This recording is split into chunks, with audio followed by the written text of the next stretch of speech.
Que eu sempre gostei de história. Eu tenho uma predileção pela história. No mês que vem, vou para Peru a ficar 10 dias por causa disso, porque Peru e o entorno, o Império Inca, é a única história americana. O resto, nós somos gringos todos, não é? Viemos depois. Viemos a matar fome, a roubar ouro, né? Mas todos somos gringos. Gringos no sentido de ser de outro país europeu, não é verdade? Então a história de América é a Inca. As coisas incríveis que eles tinham, né? E os produtos que mataram a fome de Europa. A batata, o milho, o tomate. Todos esos productos no existían en Europa, fueron de aquí para allá. Y gracias a batata, ¿no? Mal llamada batata inglesa, ¿no? Que es dos Incas, gracias a eso, Europa no morreu de fome. ¿No? Que foi a causa da maioria dos imigrantes, nossos pais e avós. Casualmente agora consegui uma foto de meus bisavós que vieram da Itália, que moraram aqui, vieram pequenos, e vieram por viver, não é? Viveram para viver. Então foram as diferentes migrações. Mas você quer que siga? Que vocês querem fazer um questionário? E nós temos umas perguntas, mas é bem tranquilo, viu? Nós estamos mais para te ouvir do que para falar. Mas tem uma sequência aqui de perguntas que a gente vai te falando e você vai nos narrando. Tudo bem. Já que você deu essa introdução, porque a gente sabe que isso é legal, uma pessoa valorizar isso, e sim. Eu também valorizo, ciência então nem se fala, né? Não é à toa que estudou sociologia, além de veterinária, né? E porque essas informações são muito úteis para a gente qualificar, inclusive, tecnicamente, algumas coisas, sair do universo muito do achismo, né? Que é uma coisa que se encontra o queijo colonial. Mas, para começar o vídeo, o que a gente queria te ouvir, né? Que você contasse um pouco, né? Algumas coisas eu já sei, mas queria que você contasse também aqui para o Sense, dessa sua história profissional, pessoal, relacionada ao queijo colonial, né? Quando que você se deparou com as pessoas fazendo queijo aqui no Rio Grande do Sul? O que você via disso? E aí, o Sense, particularmente, eu também, né, interessa muito a tentar entender como é que a etnia alemã também, né, se ingressa nesse mundo do queijo colonial, porque a gente tem alguns estudos que ele veio com os imigrantes, principalmente italianos, né, pelo menos esse saber fazer, mas como é que você, como trabalhou muito aqui na região, e na Feliz também, né? Então, assim, como é que você vê essas diferenças entre o migrante italiano, o alemão, né? Como é que você se deparou com isso? O que você via da produção? Se tinha alguma técnica específica? Se era um queijo muito simples, né? Da onde você atribui essas origens do queijo colonial? Se ele chamava queijo colonial, enfim. E aí depois tem umas outras mais específicas em cima disso. Muito bem. Ótimo, é bom aclarar isso, porque há uma questão cronológica. Aqui no Uruguai está muito bem definido os queijos, porque é a partir de 1860 que vieram os suíços para cá. E foram os suíços que vieram com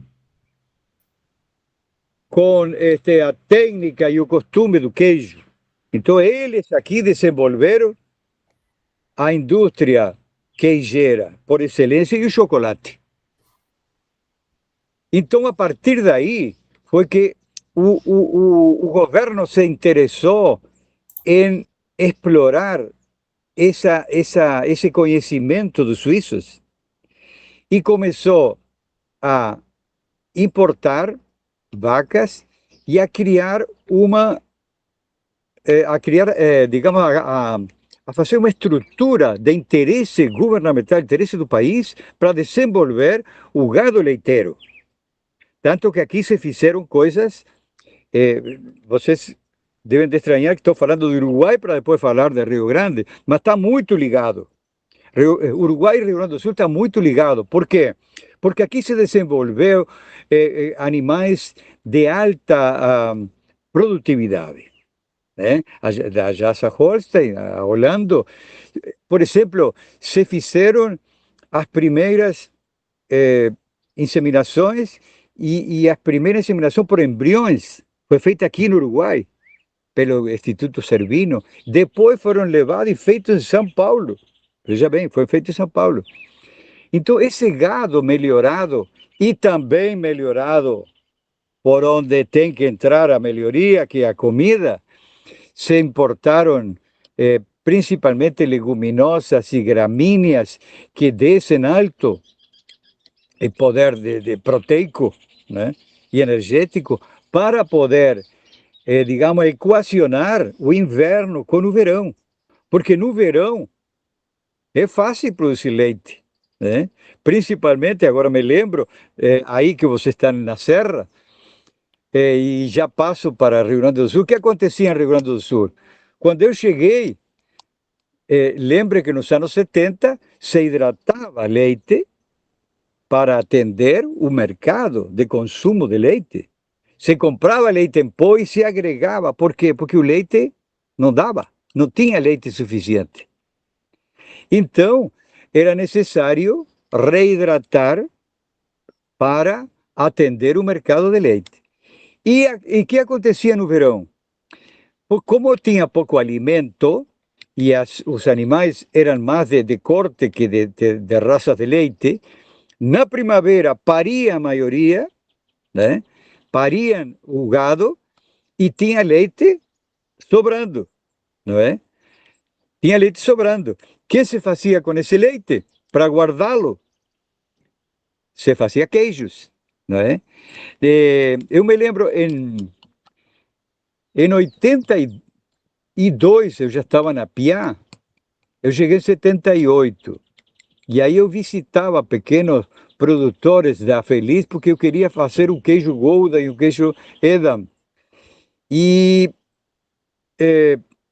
visitava os produtores de leite para ver o estábulo, ver as vacas e ver a higiene, para eu tirar os melhores leites e juntar uns 200, 300 litros que trazíamos de caminhonete especialmente separada, para eu fazer as experiências, para poder fazer um queijo de qualidade. Porque nessa época o leite era muito ruim, era de baixa qualidade. E como faltava, ninguém se preocupava por qualidade. Ninguém em termos, tá?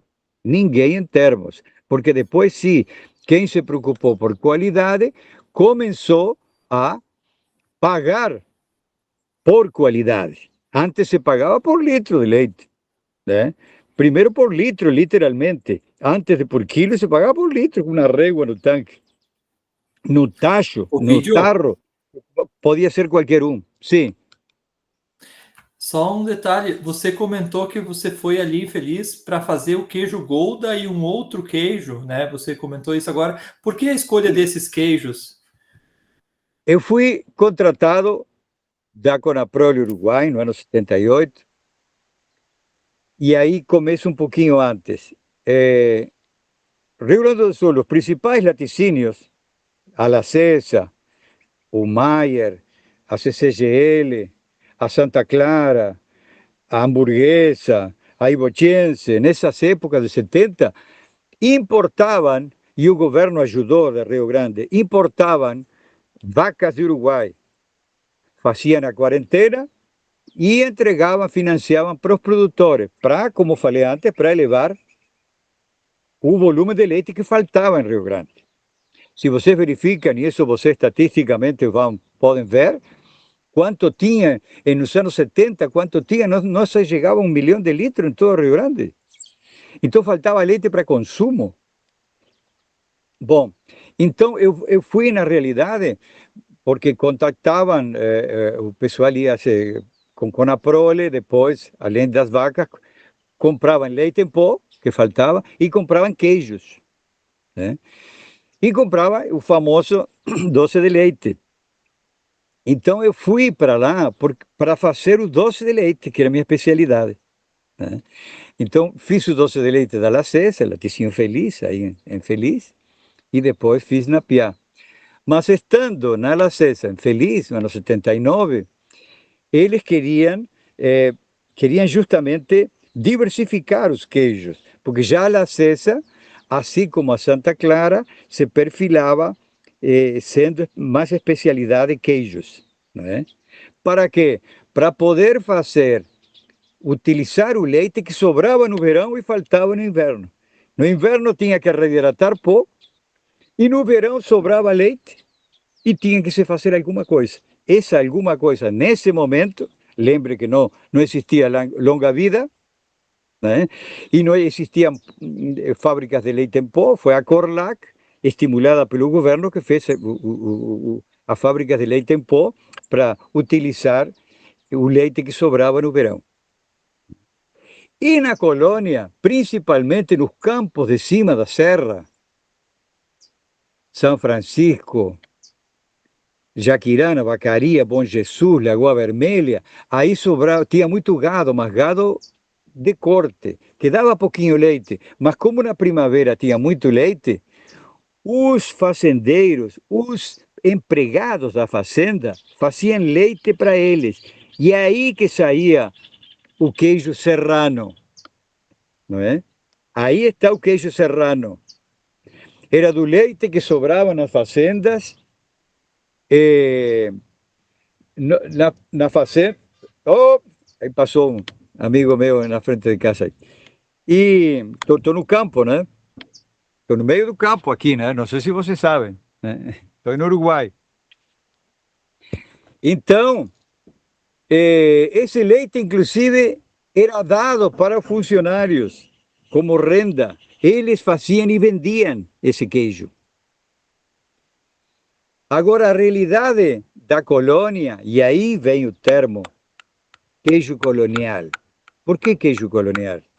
Porque era o queijo da colônia, das colônias, né? Das colônias alemãs e a colônia italiana. Só que a imigração alemã veio primeiro, veio em 1824, não é verdade? E a colônia italiana foi a partir de, não tenho datas, mas mais ou menos 50 anos depois. A colônia italiana se formou nos anos 60, 1860 e 70. Esse é o grosso da colônia italiana, que começou aí em Bento Gonçalves, Garibaldi, não? E depois foi para aí Fazenda dos Bugres, que era Caxias, e depois Antônio Prado e todas as cidades aí italianas. Mas o queijo da colônia nasceu na colônia, justamente com o hábito que traziam os europeus, que já conheciam o queijo, faziam queijos lá. Então, no início, faziam no interior aí que eu visitei, inclusive, o resto de queijerias antigas, que eram pequenas propriedades que faziam queijo, não eram queijerias. Era tudo de madeira, formas de madeira, eu vi a forma de queijo de madeira, panos com o lençol velho que sobrava da avó ali, né? Pegavam e faziam panos para o queijo. O leite era o que sobrava, juntavam às vezes do dia anterior e faziam em tachos menores, com calor, com leite cru. Tem anécdota incrível? Sim. Posso aproveitar só para não perder, fazer uma pergunta para você. Quando você viu esse pessoal fazendo queijo, você observava alguma distinção assim entre as etnias? Se tinha, era predominava entre os italianos, entre os alemães, ou já era uma coisa que todas as colônias faziam? Se tinha diferença em termos de produção de um para o outro? Você conseguia observar alguma coisa nesse sentido? E algumas pessoas que você visitou, você via se tinha alguma coisa de técnica de fabricação um pouquinho mais refinada, ou era simplesmente um fazer de um queijo do jeito que dava ali para sobreviver mesmo? Na colônia, o que mais primava era o queijo feito muito artesanalmente, sem muita técnica, como falei, sem instalações, né? Piso de terra ali no estábulo do lado, faziam um lugarzinho e faziam ali mesmo queijo. Algumas queijerias já se dedicaram, e podemos chamar de queijeria, quando alguém fazia várias elaborações, por exemplo, em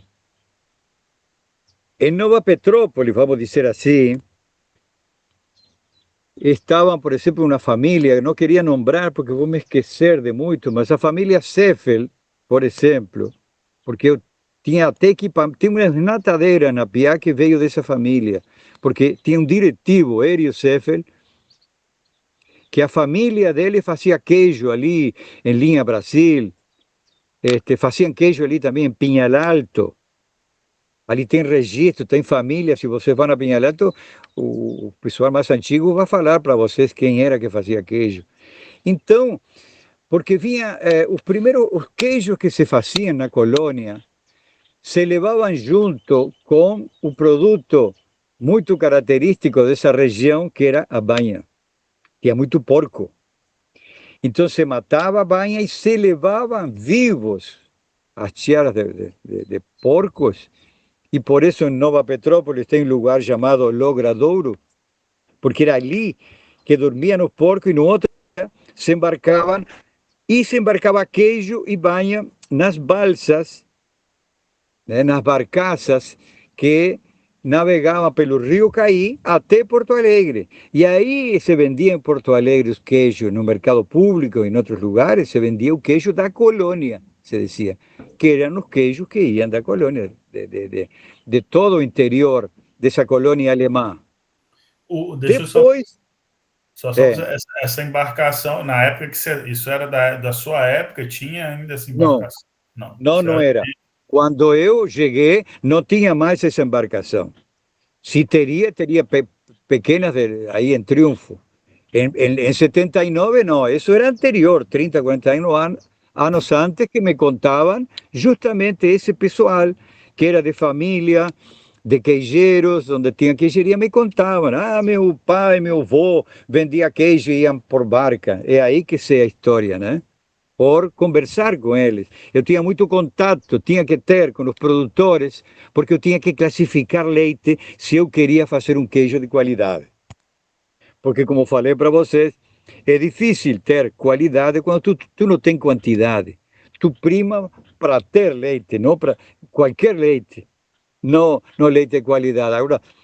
Agora se tu queres fazer um queijo de qualidade, tu tem que começar por leite de qualidade. Não tem outra forma, né? Não tem outra forma. Então, depois, a zona italiana teve queijeria, sim, inclusive, talvez, as maiores. Por exemplo, a própria Santa Clara, queijaria Santa Clara, foi o início da cooperativa, não é? Eles têm lá muita história que eles vão contar, melhor que eu, não quero nem entrar, porque eu soube tudo isso quando eu trabalhei, em 2013 estive na Santa Clara, e enfim, como gosto de história, me contaram tudo, né? Até os queijeiros, os quiés e tudo isso. Sei que, por exemplo, na Santa Clara, começaram a pagar e a distinguir por qualidade. Esse é um mérito grande da Santa Clara e Santa Clara Cooperativa. Começou a pagar o leite por qualidade. Isso foi um pulo muito grande, né? E, inclusive, mandaram gente dali, de Carlos Barbosa e outros lugares, queijeiro, a se especializar em Itália. Já que não podiam trazer queijeiros de lá, eles mandaram para vir adquirir experiência, né? Principalmente em queijo parmesão, queijo duro, né? E tudo isso. Então, eu diria, queijo colonial vem das colônias. Não é um tipo, é um queijo. O que saísse, né? E da forma que saísse, digamos, normalmente eram menores, para até ser mais melhores de vender, né? E não fracionar, eram queijos, unidades de 800, 1 quilo, 1 quilo e pouco, né? E as formas, não era, às vezes era a forma original e às vezes é a forma que ficava depois com o calor e com a contaminação, que, que ficavam inchados, né? E até hoje, o pessoal do interior gosta mais do queijo, eles chamam, não, o queijo caseiro da colônia é melhor, é mais gostoso, tem sabor. Esse queijo de laticínio com leite pasteurizado não tem gosto a nada. Isso me falaram na minha cara um monte, toda a minha vida convivi com isso, né? Esse queijo de leite pasteurizado aí tem gosto a nada. É bom o queijo de leite, assim, da colônia. Sim, queijo de contaminação, de coliformes, mas era o que conheciam, né? E Ovidio, aproveitando nesse processo de fabricação, queria que você falasse um pouco nisso aí, que você falou, de 800 a 1 quilo. Você lembra de ter queijos de formas maiores produzidos por esses produtores artesanalmente? Você lembra como é que era a salga? Se era redondo, quadrado, retangular? Se tinha algum padrão ou não tinha padrão nenhum entre eles? Né? E a maturação também, né? Se que você via de padrão de maturação e se tinha alguns que maturavam mais tempo? Olha, o queijo, até por uma questão mecânica, no início eram quadrados, pequenos, porque a madeira, olha, eram forma como isso aqui, ó, mais ou menos, sabe? Então saía um queijinho assim quadrado. Depois vieram as formas até importadas. Olha, aqui eu casualmente tenho, olha o que tem aqui. Isso é uma forma de alumínio de aqui do Uruguai que os suíços mandaram trazer, tá? Os suíços fizeram, isso é uma forma de alumínio. Aqui tinha o queijo chamado chubut e todos os outros queijos que se vendiam aqui. Então, lá começaram-se a fazer formas redondas e, além disso, uma das formas de fazer o queijo comum, que pena que não trouxe aqui, tenho lá no galpão, se botava a coalhada dentro de sacos de açúcar e de arroz, que eram sacos de linhaça, não é? Se botava dentro, se botava em cima de uma mesa inclinada desta forma e se colocava uma pedra em cima. Então a forma do queijo era a forma que dava o saco.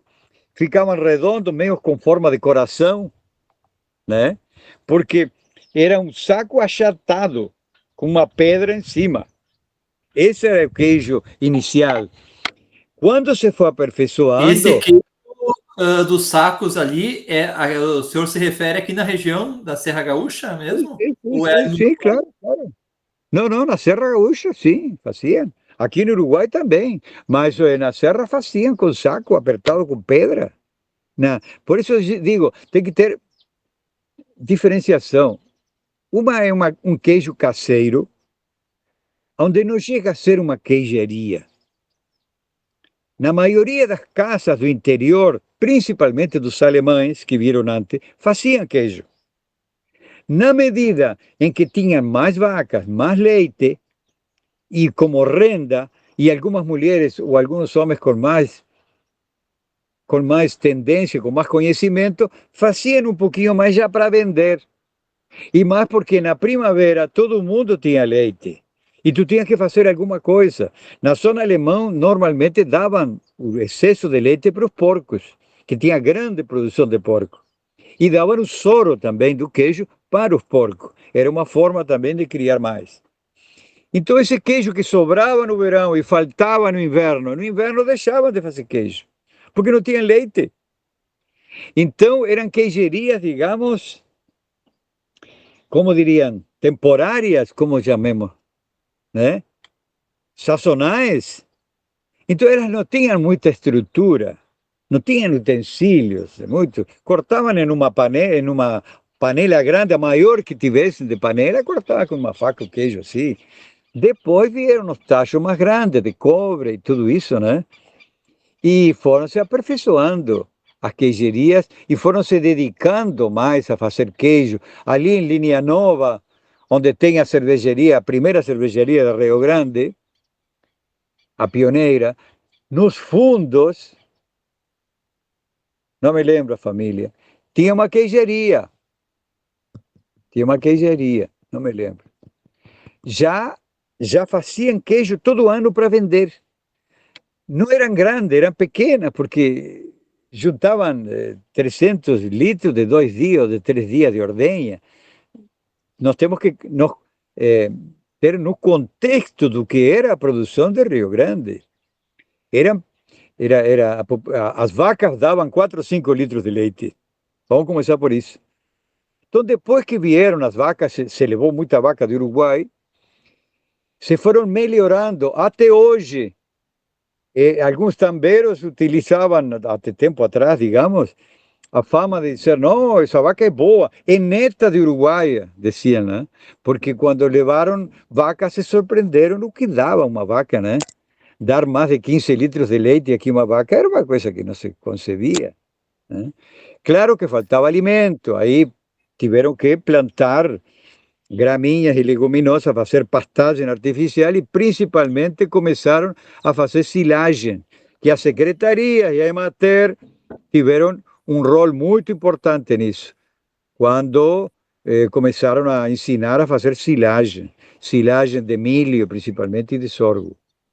Então aí sim houve, porque essas vacas digamos, de raça e de boa genética, o leite entrava pela boca, né? Senão não tem leite. Não adianta uma vaca ser boa se não tem uma boa alimentação. E aí se conseguiu fazer o que todos queriam, tanto os laticínios como o governo, o estado de Rio Grande do Sul, fazer que a produção de verão fosse parecida com a produção do inverno, que hoje em dia é fácil, com fardos, com plantios de alfalfa, de um monte de tifto, enfim, um monte de pastagem que tem hoje, mais a silagem, mais ração, foram aumentando e equilibrando a produção. E aí é possível que as queijerias do interior começaram a avançar, principalmente porque o produto queijo foi sendo mais consumido. Nós estamos falando de um consumo... Sim. Não pode concluir o raciocínio. Eu volto. Pode, por favor. Você estava falando que agora. o consumo do Brasil, tu sabe qual é? De 3, 4 quilos por ano, quando em Rio Grande, sim, tem um consumo quase europeu, digamos, né? Como Rio Grande do Sul tem um consumo quase como Uruguai, tanto em carne como em queijos, né? E o leite também tinha outro aspecto, que era o social. O leite não podia ser caro. Então, o governo que tabelava, o preço do leite era tabelado, não sei como é hoje, sinceramente acho que não, mas antes era tabelado porque cumpria uma função social. E o governo podia tabelar porque ele subsidiava muitas coisas para que os laticínios produzissem mais. Subsidiava os laticínios do governo. Inclusive, formou um laticínio, adquiriu um laticínio que era a Corlac. Você se lembra da Corlac? Que era estatal, não é? Era estatal, inclusive tinha uma fábrica de leite em pó para produzir leite, comprar leite quando sobrava, converti-la em pó e depois vendê-la no inverno, reidratando para abastecer a população, principalmente Porto Alegre. E a cidade mais grande, né? Que tinha Cerezo. Então, o queijo colonial nasce na sobra de leite. E nasce com aqueles que tinham já de origem, os imigrantes que tinham de origem, como os alemães, principalmente, que tinham de origem já esse hábito e o conhecimento do queijo. Quando chegaram os italianos, também incentivaram, e até com mais vocação, os italianos de fazer queijo e fazer vinho, né? Eles incentivaram bastante a produção de queijos, surgindo queijerias já mais avançadas, né? Já mais estruturadas, digamos assim, né? O vídeo, aproveitando isso, olhando as estatísticas, a gente, assim, históricas ali, né, sobre o leite, a produção de leite, em algum momento começa a aparecer a manteiga como um produto.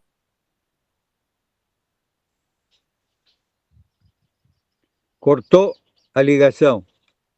Como um produto e parou, Danilo, o Alexandre. Caiu fora.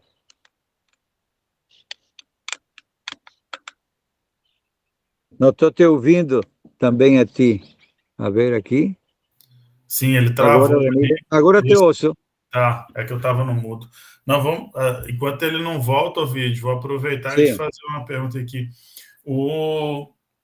A questão assim tanto da alimentação quanto do rebanho, você via as raças eram mais de corte, antes até vinham essas raças importadas, né? Que provavelmente as raças leiteiras vieram primeiro importadas do Uruguai, né?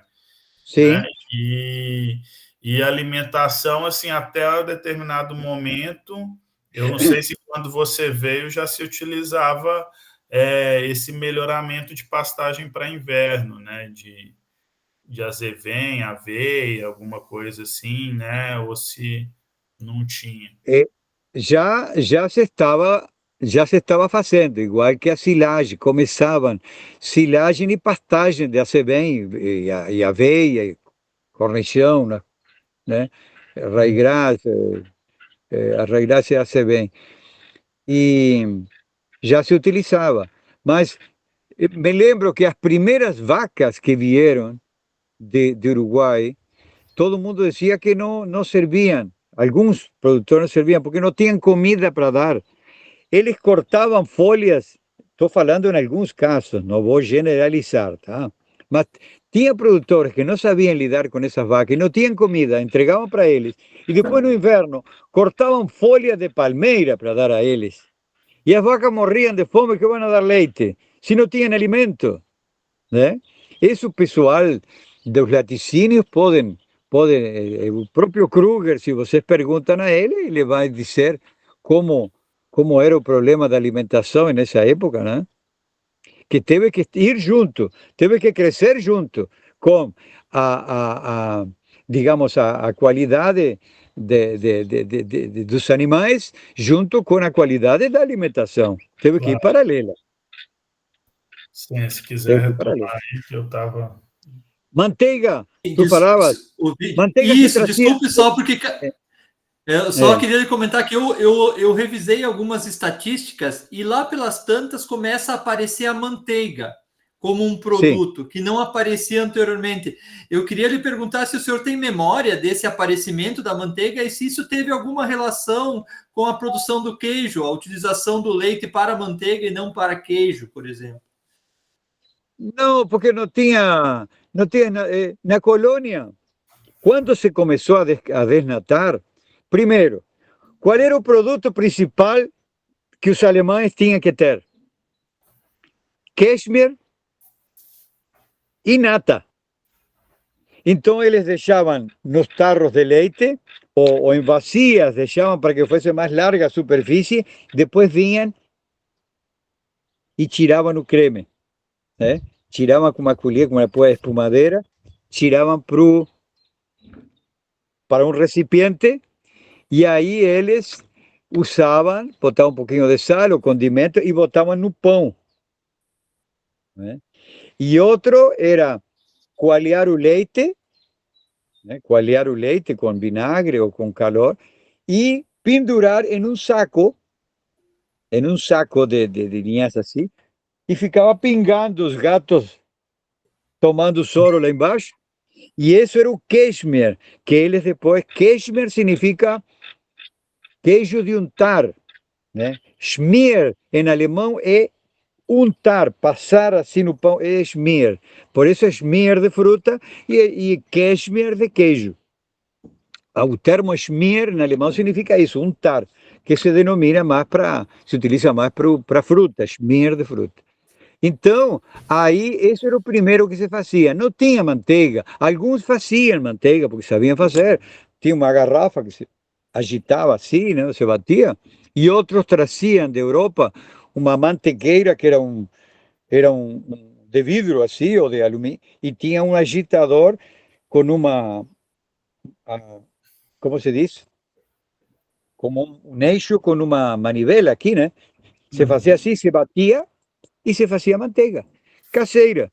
Se começou a comprar e vinha de Uruguai os blocos de manteiga grandes de 20 quilos e se fraccionava na Lacesa, quando eu estava lá, se fazia isso, se fracionava e se botava em tabletes que se vende até hoje, em tabletinhos de 200 gramas, 180, né?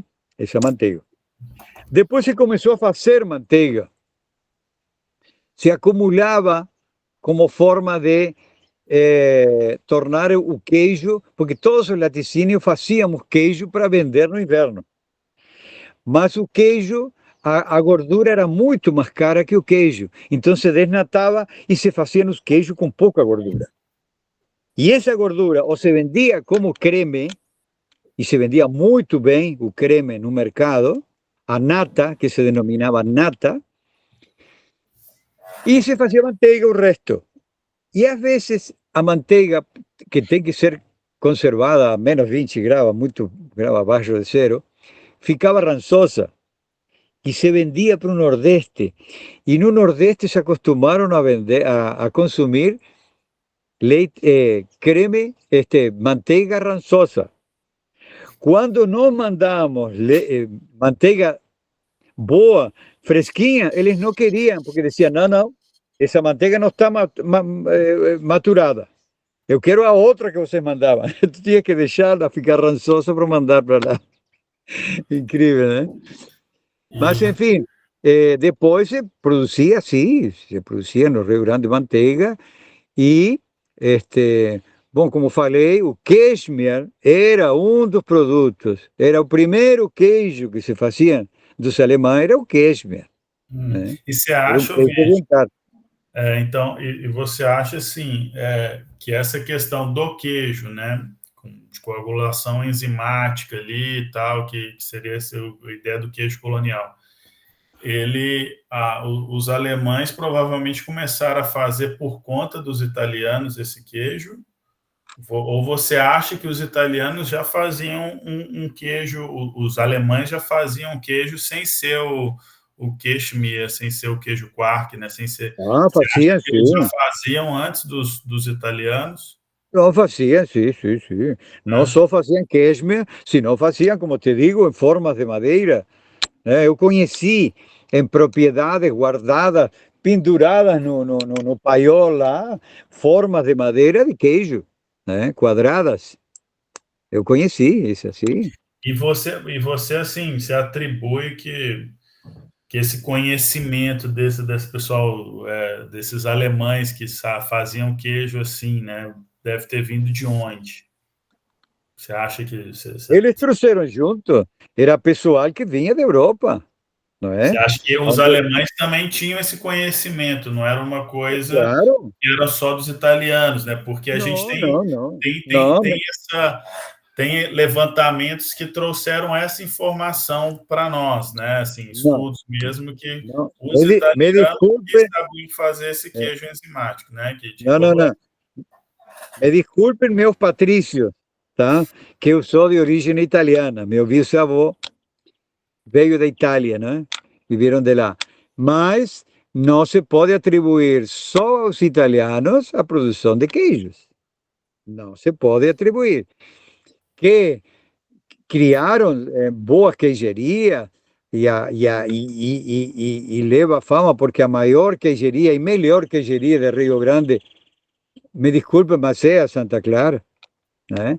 que tem o mérito de batalhar muito pela qualidade para poder fazer queijo de boa qualidade. Isso não tenha dúvida. Mas esses foram os anos depois que sucederam, não é? Estamos falando da época colonial. Estamos falando de 1830, 40, 50. Antes de chegar os italianos, já se fazia queijo na zona alemã, porque veio junto com eles, né? Veio junto com eles, com os alemães. A colonização alemã começou em 1824 E a colonização italiana, o grosso da civilização italiana, eu não sei os anos, mas vou colocar pelo menos 65. 65. Que eles vieram, as primeiras colônias que vieram os italianos foi ali em Bento Gonçalves, Garibaldi, e depois, enfim, não sei se foi Caxias, que se chamava dos Bugres ali, e depois Antônio Prado e tudo isso, né? Então foram as primeiras colônias italianas, mas isso eu não posso precisar porque não que tenho. nesse período, que isso é uma coisa, informação acho que bem importante, né, que nesse período, né, pelas informações que você teve aí quando você veio, que esse período entre a imigração alemã, né, que começou a imigração alemã, até começar a italiana, os alemães já faziam queijo no Rio Já Grande. faziam queijo, com certeza. Faziam queijo. O vídeo, Dois Irmãos, Iwoti, Nova Petrópolis, todos os lugares, Feliz, todos os lugares se fazia queijo. Ah, se fazia queijo, sim. Sim, o vídeo, aproveitando a sua experiência ali com a colonização suíça, né, no Uruguai, em sim. algum momento os suíços também passaram por aqui, né? Mas o senhor lembra tem alguma memória dos suíços aqui influenciarem alguma coisa na Serra Gaúcha, os suíços, no que se refere à produção de queijo? Não tenho conhecimento, porque eles chegaram ao Uruguai em 1865, por aí, 60, creo, acho que é. Isso está tudo registrado, eles mantêm colônia suíça. E fundaram a colônia suíça. Vieram 800, foram os primeiros. Mas aí foi muito, digamos, ecumênico. Quem dominava a técnica, e vieram queijeiros, aí sim, vieram queijeiros de Suíça.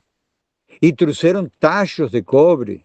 Eu vi, quando estudei em colônia suíça, estudei na escola de laticínio, vi queijerias, as primeiras queijerias antigas, com fogão, onde faziam fogos, tachos de cobre, também as formas antigas, algumas de madeira, outras depois de material, de ferro. Tem tarros, eu tenho aqui tarros importados de lá, como, olha aqui, esses tarros de leite aqui, de 50, são de Conaprole, se foram importados também de lá. E esse trouxe de Nova Petrópolis, esse tarro é alemão, esse foi da fabricação da Ritter, acho que é Ritter Aluminium, diz por aqui. Aqui tem Ritter Alumínio, é uma fábrica alemã, que é uma lira trazida lá de colônia suíça, que eu trouxe aí por se tinha que falar disso e já mostrava para vocês. Então, os suíços não têm o conhecimento que eles tenham ido para Rio Grande. Talvez alguns, como nós, uruguaios, que nos formamos na colônia suíça e fomos. O técnico mais antigo, Danilo, tu conheceste no depoimento, era aquele descendente de alemão suíço, que foi a trabalhar em 1972, foi para Iwoti. Mas antes passou pela Laticínios Mayer. Laticínios Mayer. Que depois, quem foi Magarinhos. Foi na Laticínios Mayer a trabalhar. E, bom, aí para Santa Clara. Sim. O vídeo, até que você falou de equipamentos aí, eu queria te mostrar uma peça aqui, se você lembra dela nos produtores aqui, ó. Vamos ver. Olha, e se você lembra de ver alguma coisa desse tipo, assim, essa peça era uma prensa, né? É uma prensa de queijo, sim. Isso você via comumente aqui no Rio Grande do Sul? Não, nas queijerias normais, não. Essas já foram queijerias instaladas, não é? Isso é um equipamento de queijeria propriamente dita, não é? É uma prensa de uma queijeria. Mas como falei, o início do queijo colonial eram com pedras, era com pesos, colocavam um pau de madeira e colocavam um saco com uma pedra aqui, e no meio colocavam um queijo, não é? O individual. Essa peça ela já existia, tipo assim, era uma pequena fábrica mesmo, assim, não era caseiro mais. Não, isso já não é caseiro, isso já é uma queijaria. Isso é uma prensa feita, confeccionada, produzida para exclusivamente prensar o queijo, né? E aí, pelo diâmetro, já era para queijos maiores, porque o queijo maior começou quando o queijo se fez mais popular nas cidades, se levava o queijo e se fracionava no balcão e se vendia fracionado. Me dá meio quilo de queijo aí, não é? Então já se levavam formas grandes, que talvez seriam de 4 a 6 quilos. E eram queijos com mais maturação, esses grandes? Olha, não eram queijos de muita maturação, não. Não eram queijos, porque eram queijos, chamemos-de frescos, de 20 dias, né? E vocês lembram que no verão, por exemplo, era difícil manter os queijos, porque eram com leite, não era pasteurizado, então, com a temperatura, eles pareciam uma bola, né? Então, tinha que manter fresco e tinha que vender logo que saíam. Muitos saíam pingando soro, né? Tem relatos aí de, de armazéns antigos, se vocês perguntassem, iriam ter coisas engraçadas, assim como botavam o queijo dentro de uma, como se chama, de uma forma grande, redonda, porque desorava, né? E tinha que tapar porque vinham as moscas, né? E se vendia em cima do balcão, o queijo estava em cima do balcão, né? Isso também não é de tantos anos. Mas você lembra, assim, de ter tinha algumas pessoas que tinham a prática de maturar mais tempo o queijo, seja para ralar alguma coisa. Você lembra se era uma coisa comum ou era um queijo que acabou sendo esquecido? O queijo para ralar é o queijo que ficou sem vender e ficou duro. Esse é o queijo para ralar. Depois começaram depois começou, quando eu cheguei, se fazia parmesão. Nos anos 70, se fazia parmesão para ralar, tá? Isso Mas era anterior. os produtores em casa, assim, era... Não, laticínio, já estou falando agora de laticínio. Eu trabalhei com laticínios. Eu não trabalhei em queijerias menores, nunca. Isso que estou contando é como curiosidade que eu, visitando o interior, procurando leite, eu enxergava alguns produtores. E me contavam de muito tempo atrás os avós, como faziam, isso que vendiam o queijo em barca e tudo isso. Claro que eu não vivi, isso eles me contavam, né? Como essa família Seffel de Nova Petrópolis me contava tudo isso. Você tem que ver que até andavam a cavalo e em mula, né, levando coisas para vender e tudo isso. Estou falando de 1900 e pouco, né? Isso, por isso, como estamos Ovidio, falando de queijo aproveitando colonial, isso, como? sobre os cavalos e mulas, assim, né? Tem alguns relatos da utilização de cavalos, né, para transporte do queijo. Tu lembras de algo também nesse sentido, né? Se o pessoal colocava em Não, não, cavalos e iria? não. No único lugar que vi transporte em mula foi na terra do Danilo. Aí eu vi, né? Os outros são relatos, mas eu não vi transporte de leite, por exemplo, na Cangalha. Ah, Danilo saiu. Eu queria que Danilo falasse aí. Ali no cerro, no Morro da Mantiqueira, em Morro Alto, eu vi mulas vir com cavalos, né, com cangalha e dos dois lados um tarro de leite, ir sozinho, laticínio, e voltar sozinho com o tarro vazio. Mas no Rio Grande do Sul não vi isso, não. Vi e mostrei fotos para vocês, dei para o Danilo, mulheres normalmente esperando o caminhão, com uma lata de óleo, isso que dizia, isso, com leite dentro. Isso sim. Embalagem de leite pequeno. Tu ouviu o que falei de tua terra ou não? Vida, bolas ali, eu tive que só ali dar uma força pro meu filho ali, mas eu ouvi. Sim. Ouviste? Bom, é aí que vi, eu vi.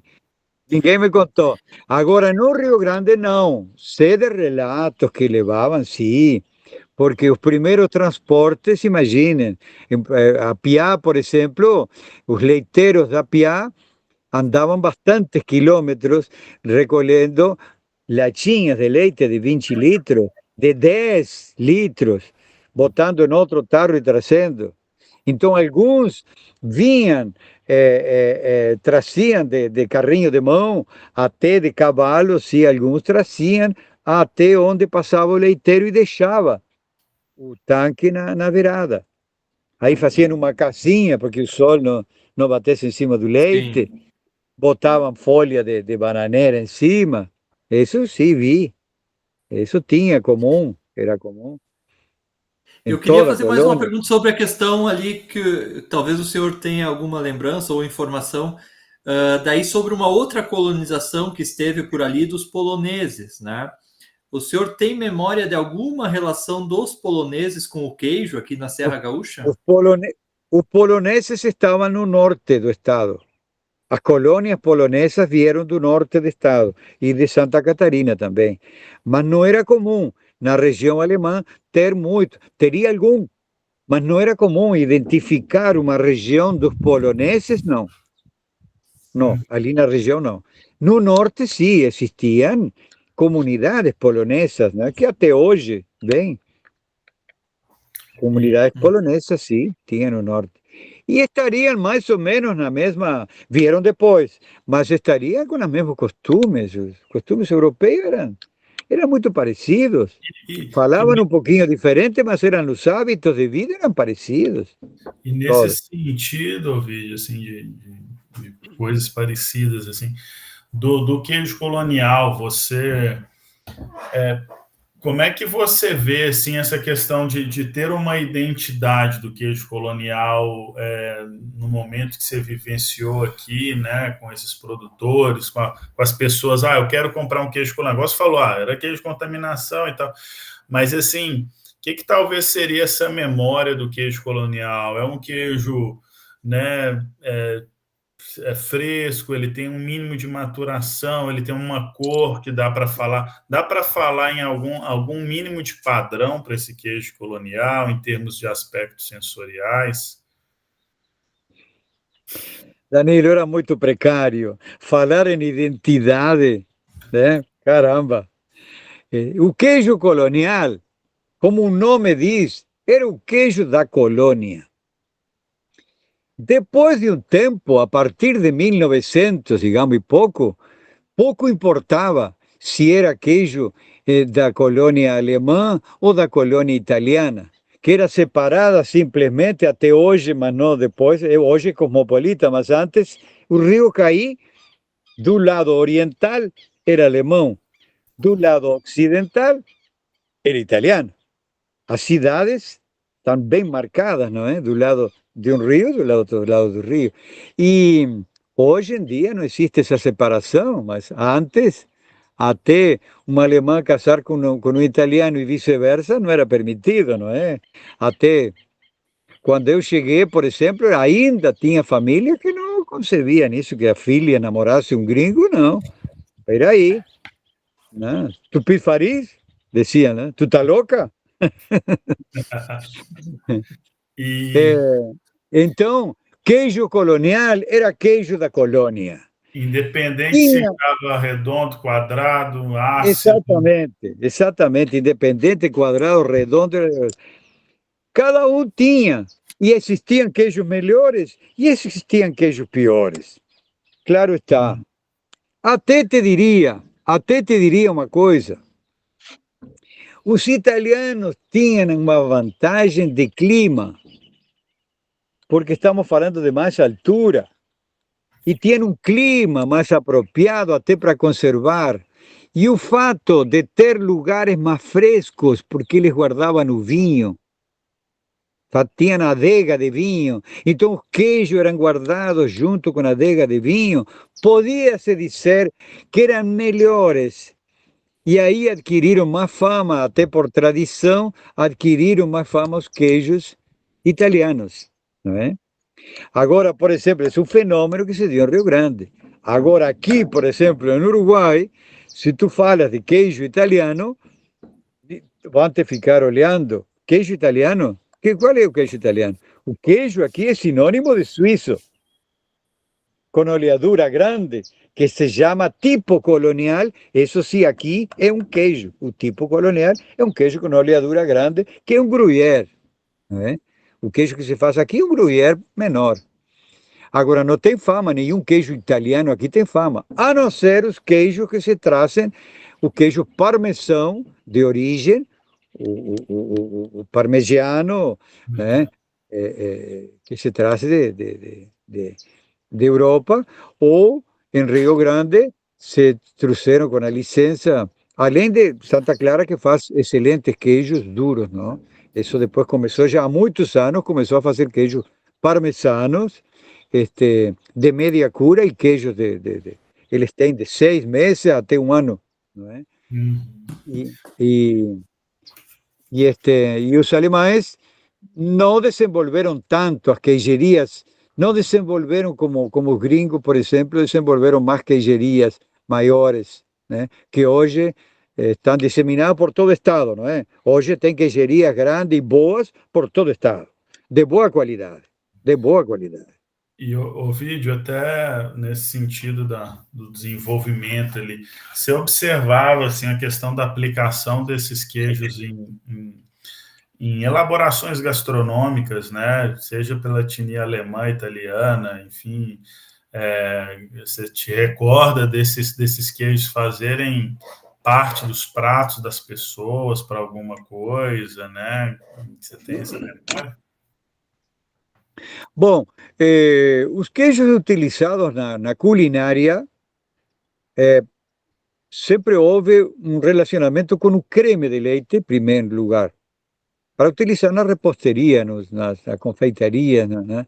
Os queijos. Depois, os chamados quesmer, que se utilizavam como recheios até de ravioles, de tortas, né? O quesmer.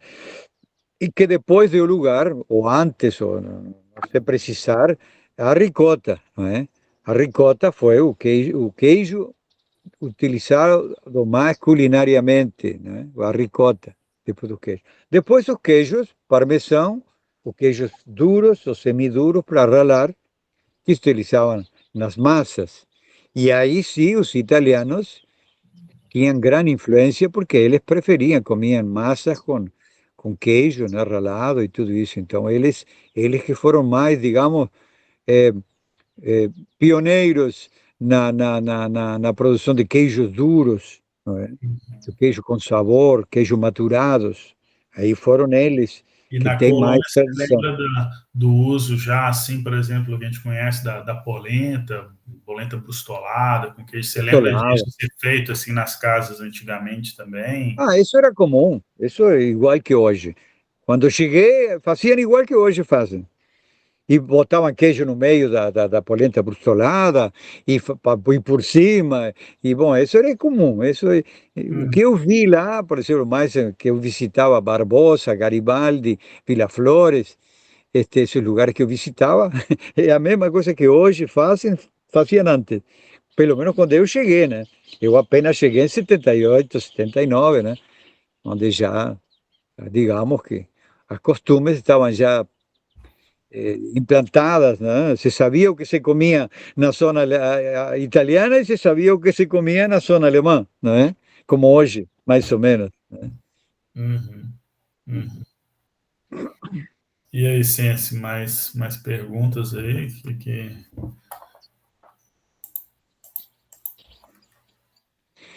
Bom, vocês dirão qualquer coisa. Não, de mim não sei se o vídeo quer daí fazer um comentário pertinente. Olha, com tudo que falei. Talvez o vídeo assim. Eu achei que vocês iam me parar de falar. Alguma, falando demais. Não, alguma questão que tu considere muito importante, assim, a central, o ponto de atenção para ir adiante esse tema de uma indicação geográfica do queijo colonial da Serra Gaúcha?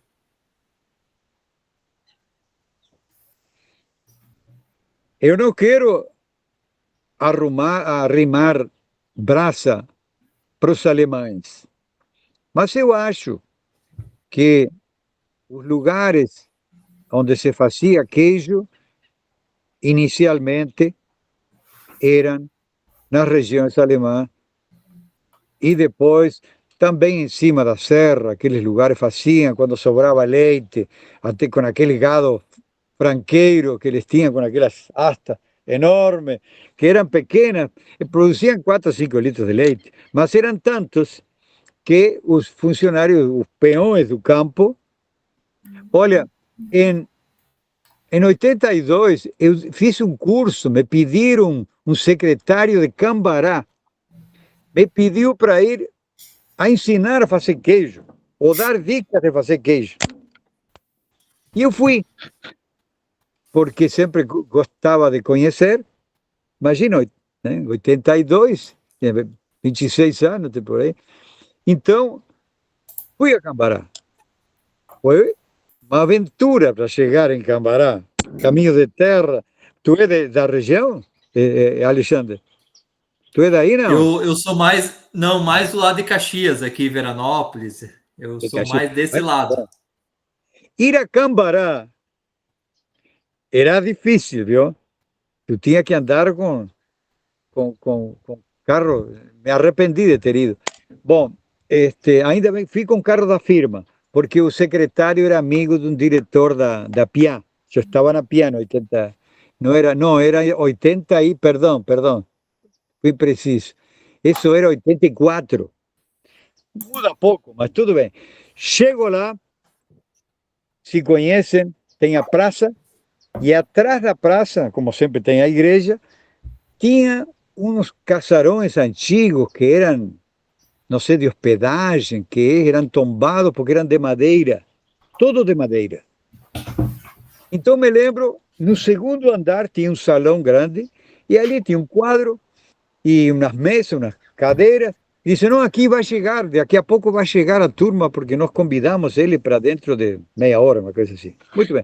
Então eu esperei chegar eles. E até hoje me lembro, porque chegavam os peões das fazendas com a mulher, que normalmente era quem fazia o queijo, e eles vinham acompanhar, sabe? A esposa não podia ir sozinha, né? Então, eles chegavam. Então me lembro, como se fosse hoje, eles subindo, vestidos, né, de gaúcho, como esse gaúcho, com a bota, e alguns subiam com as esporas, e subiam os degraus de madeira, e sentia o barulhinho da espora, batendo aqui de ferro com ferro, né, da espora, subindo os degraus até o segundo andar. E eles diziam, ali vem mais um. Claro, sentíamos os passos e as coisas, né? E me lembro até hoje, porque vi o que eu vejo aqui no campo, né? Onde eu nasci, né? Nós chamamos aos gaúchos aqui, que nascemos no campo, chamamos de quebrados de berija. Em português seria quebrado ou dobrado de berilha. Por quê? Porque o gaúcho, quando desce do cavalo, ele se para, você me vê aí? Sabe como se para o gaúcho? Sim. O gaúcho não se para assim. Ele se para assim, né? Quebrado de berilha. Então eles chegavam, cumprimentavam e já se quadravam, como assim, que ficavam assim, quebrado de berilha, me lembro. Isso me lembra até hoje, né? E aí eles me contavam, né, que quando chegava a primavera, vieram vários do interior, eles me diziam, olha, quando chega a primavera, o patrão nos dá o leite, para não fazer queijo, nós fazemos queijo e vendemos. Mas muito queijo se estraga, porque o leite, porque isso, porque o outro. Eu digo, bom, vocês teriam que pasteurizar o leite, mas aí teriam que ter fermento. Podiam ter iscas, como fazem os mineiros, né? Que têm fermentos de iscas que eles guardam do soro da produção anterior e eles utilizam na produção seguinte. Mas essa tecnologia eles não tinham, nem eu. Confesso, sabia que existia, porque eu visitava Minas Gerais e tudo, mas não tinha essa técnica, não? Então, eles faziam o leite, eu dizia, bom, pelo menos você faça leite fresco, que não dê tempo a crescer a contaminação no verão. O primeiro leite que tiram, façam imediatamente. E se vocês têm que guardar, porque tem pouca, você tem que botar na geladeira, refrigerar. Era quase que o melhor conselho que podia dar para eles, né? Depois ensinar a cortar o queijo com uma faca, normalmente, cortavam em uma panela, porque faziam em panelas grandes, onde faziam o carreteiro, onde faziam as ovelhas cozidas ali dentro, faziam o queijo, não tinham outra coisa. Então, essas são anedotas que vivi realmente. O resto me contaram, né? Muita coisa, como falei. E esse pessoal contava, né? Aí em São José dos Ausentes, por exemplo, nessas queijerias que o Danilo, tu conheces, né? Conheço. Eu fui naquela queijeria também antiga, como se chamava? Em São José dos Ausentes. Do Antônio Lopes, da Dona Maria ali, né? Rincão com Isso. Quando eu fui, já estavam fazendo uma queijeria nova, uma sala nova para elaboração, né? Mas no estábulo ainda faziam o queijo, né? Quando prensavam o queijo e corria por um tronco, na gamela, corria o soro para fora, né? Aí, essa é uma queijeria antiga, era assim que era. Né? Era assim. Então, é isso que tinha para falar. O queijo é de origem colonial. E a colônia, depois se emparelhou, alemã ou italiana, era o mesmo, né? E o queijo de cima da serra, o queijo serrano, era esse do gado franqueiro, e que faziam principalmente nas fazendas, se fazia esse queijo, não é? Se fazia quando sobrava leite, eram feitos para os empregados. Não sei de onde tiravam o conhecimento, mas eles, né?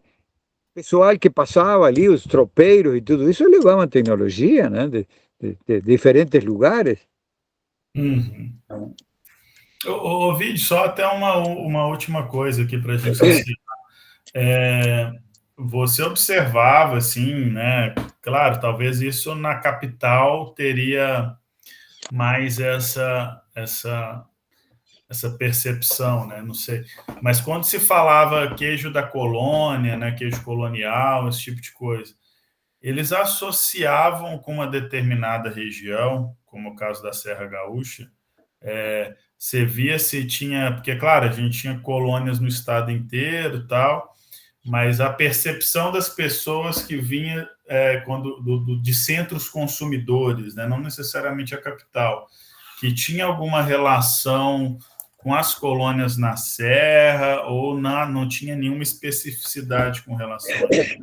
Não, a colônia é um lugar determinado de Rio Grande. Colônia era a serra.